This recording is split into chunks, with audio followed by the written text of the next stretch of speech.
Hi there, welcome to No Nonsense Whiskey. My name's Vin PF, and on today's episode we've got Whisky In Whisky Out for the month of August 2023. Now, for those of you who don't know, if you're relatively new to the channel, this little video, this series of videos, really is just about me detailing the whiskies that I've got in that month and the whiskies that I've killed off that month, the empty bottles, if you will. I should also say at this point in time, you eagle-eyed might have noticed that I haven't done actually any reviews for August really yet. I didn't mean to take a month off, it just seemed to happen that way. Lots of live streams, lots of dram slams going on, and genuinely reached a little bit of burnout. But a Whisky In Whisky Out is a good excuse to get back into the fold of doing videos again, so hopefully I should have more reviews for you shortly. But in any case, here's a whiskey in for you and a whiskey out for you. Hopefully you enjoy it. As always, I'll have the chapters down below, so hopefully if you're not interested in this intro bit, you would have already skipped ahead of it anyway. But if you're interested in the whiskey in or the whiskey out or whatever, then feel free to skip around the video and see what we've got. But as always, I'll give you a little bit of information about each one, and you can always get the links to in the description below for all the videos that I have already covered. And of course, if you're interested in seeing these when I do the videos, you can always come back to these videos and see the links there as well. So without further ado then, let's get into the whiskey in this month. We've got more than usual, which is good, but again, I'm just going to reach down here and get you in no particular order so that you can see what I've got. Now this one's a bit of a different one, but I've got one of the Master of Malt bottlings here. This is the 7-year-old Williamson, which doing a bit of scouting around is a Lafroig, which is an interesting choice for sure. But yeah, this one is a bit of an interesting one, like I said, because my good friend Alex, who's featured on this channel a couple of times when he's gave me bottles as a heel kill, I saw him recently and he gave me pretty much a full-size bottle. Yeah, this one's a weird one because it won't go in my bottle kill part of this video in the future because I'll probably end up giving this back to him. But yeah, I count it as a bottle in anyway because I am going to do a review of this coming soon. And as always, like I normally say, if you want to see any of my bottle in reviews sooner rather than later, make sure you comment below and let me know, and I'll see what I can do about bumping that up the list. So let's pop this down here in view somewhere. There you go, and we'll get on to the next one. Next up, we've got an Evan Williams Black Label, or whatever you want to call it. I've always just called this Black Label. Now, picked this up fairly recently because I'm in the mood to do a re-review. Now, occasionally, I don't do it very often, but I don't often buy bottles twice, is the truth of it, because I'm always looking for new content. There's always new whiskies to buy. So if I'm in the mood for buying a whiskey, I will usually lean towards one that I've not covered on the channel before. Interesting for me, hopefully interesting to you. However, occasionally, when a good deal pops up, I'm interested in repurchasing and doing a review that I haven't done for several years, as is the case with this little bad boy. So yeah, it was quite cheap and figured now was a good time to try it. So I'm not sure when I'll bring it to the channel, probably later on this year. But yeah, we'll see if my tastes have changed over the years. Probably not, but we shall see, is the point. Drop that there, clinky clinky. Now this one here just made the cut. Literally got this delivered today at the time of recording. This one here, you can see I've not even opened this yet, which is very rare for me. This is a relatively new independent bottler, the Cask and Bottle Company. Not sure what they're going to be producing in the future, but their vibe is kind of special whiskies, relatively hard to get or whatever, you know. So this one here is a 10-year-old Manic Moor single cask. So yeah, apart from that, don't know anything about this. They're quite expensive, I will say that. It's 85 quid for a full-size bottle. So yeah, but I can't comment on this one at all at the moment. Haven't opened it. Literally got it delivered today. I try not to judge whiskies as soon as I open them, especially if I open them on delivery day. We talk a little bit about neck pour. I'm not entirely convinced neck pour is definitely a thing. What I'm convinced of is that whiskies experience something called bottle shock. So you can try this yourself. Like, if you're the kind of person that opens a bottle as soon as it's been delivered, or that evening, let's say, you might experience something akin to the kind of the neck pour issue, let's say, where it doesn't taste so great when you first open it. Here's what I want you to try. When you buy a bottle of whiskey and it comes through the post, you haven't brought it back yourself, it comes through the post, don't open it that night. let it sit. Don't even take the seal off. Let it sit for a week or so and see if you experience any kind of neck pores. I'll be interested to hear from you, because it's not something I've got any scientific evidence of, just anecdotal evidence. It's something I've experienced. I very rarely get a neck pore vibe unless I open a bottle that's just been delivered. Worth trying. But yeah, review coming to that very soon. Now this one, this here came from my Summerton delivery this month, for the month of August. So this is the Stauning Danish whiskey. Even says Summerton small batch on the label. And this is a single malt whiskey from mead and wine casks, and made with floor malted smoked barley. You can see I've popped it and tried a little bit.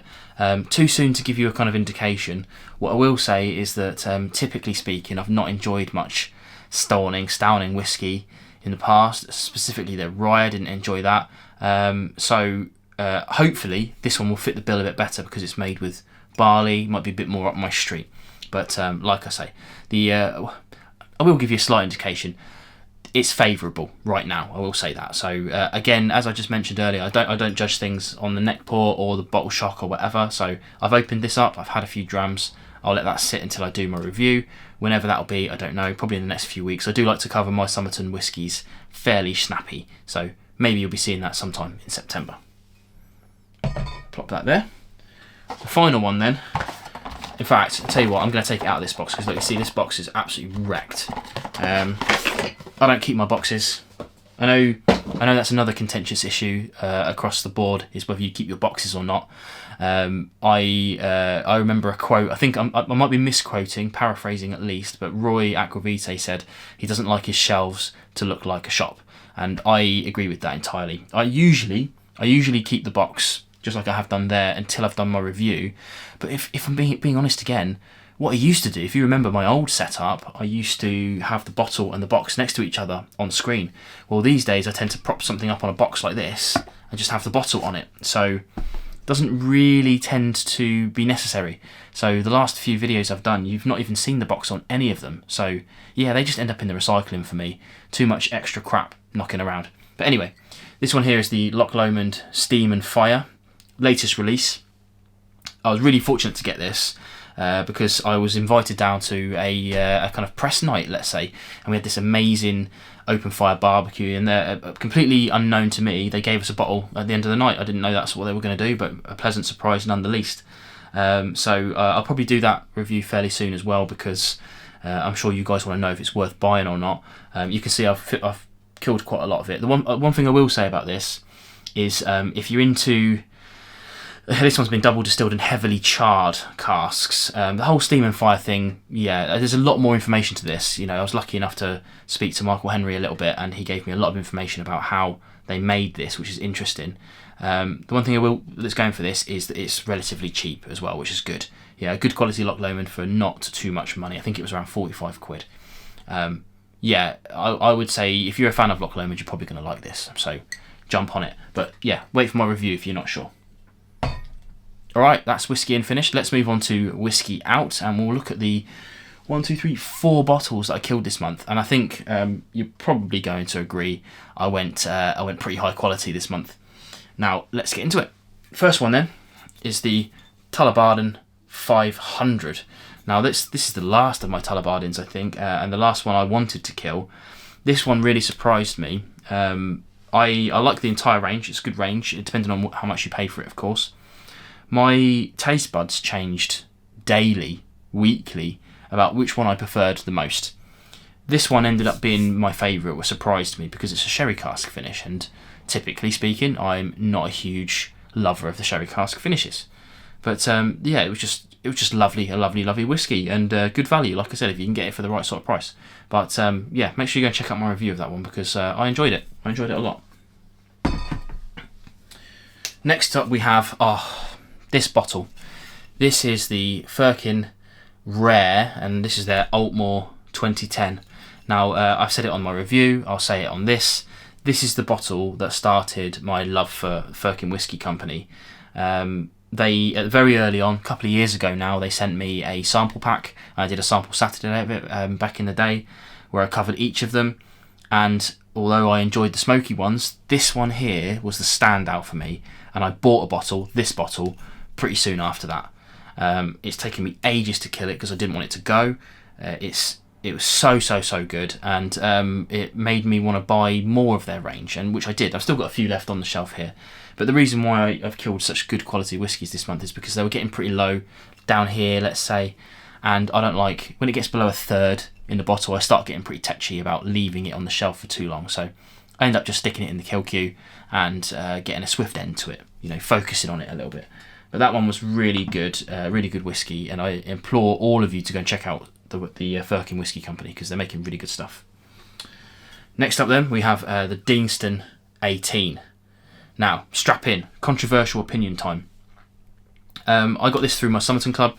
Again, that seems to be a bit of a thing for me. I seem to kill one Summerton club and get one in over the 2-month span in between getting bottles.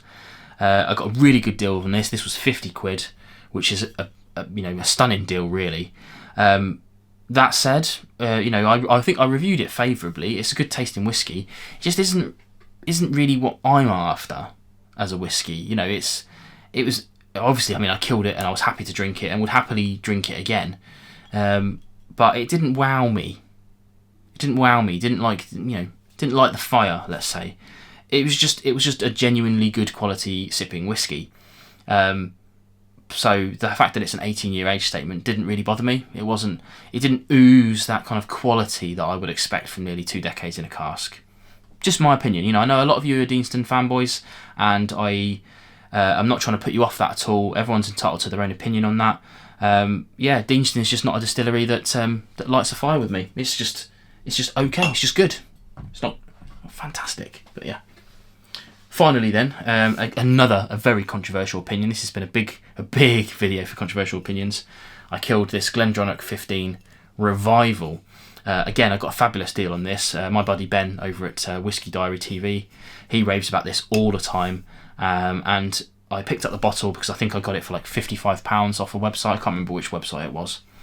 And was very happy with my purchase, really happy with my purchase. First Glendronach I've ever owned. I've always been put off by the heavy sherry use, as I mentioned earlier. Now, the problem with this, very rarely does this happen to me, but the bottle changed as it went down. I don't know, the seal was pretty good on this one, so I don't think it was that. But when it started to get about that third level, it started to not taste as good as I remember the top of it tasting like. And that's the only reason I ended up killing this pretty quickly. Until probably a month or two ago, this was half full, and I was just letting it do its thing. Then I went back for a jam of it, and it did not taste the same. And it didn't taste the same again at all the whole way down. So I was a bit disappointed by that, I have to say, by the end. It was one that I was quite willing to see the back end of. Glad that I finished it. And I don't think I would repurchase based on that fact alone. It might have been just my bottle, but I know a lot of people love Glendronach, and again, not trying to preach people out of buying Glendronach. My experience is what I'm talking about today, and that's what my experience was. There you go. So an interesting month this month. Lots of different stuff going on. Very Scotch heavy again. Well, okay, Stauning and the bourbon, but still very Scotch heavy. Again, as I always say on these videos, let me know what you got in and what you killed this month. Summer's obviously a different month. People tend to not drink whiskey so much in the broader sense. I know people watching this probably like a tipple just as me. But let me know what you got in this month. Let me know what you killed this month. Let me know anything you like in the comments below. We can have a talk about whiskey whenever you want. And of course, like I always try to say, I don't often bring it out very often, but in the comments below, in the description below, are links to my Discord server, which is an excellent place for like-minded people to get off social media, basically. Technically it classes as social media, but it's not like Facebook where everything you post is subjected to a million people. It's a very heavily curated and tight community on Discord, so it's really good and well moderated, of course. And finally, a massive thank you to all my patrons who have stuck with me through my month off. More content coming, so yeah, if you want to support the channel, feel free to check out the links in the description below to support me in any way you feel like doing so. Of course, the best thing to do is hit like on the video, of course, and tell your friends and that sort of thing. But in any case, hopefully see you more videos coming soon, more reviews, more sample Saturdays, and that sort of thing coming as soon as I can. See you soon.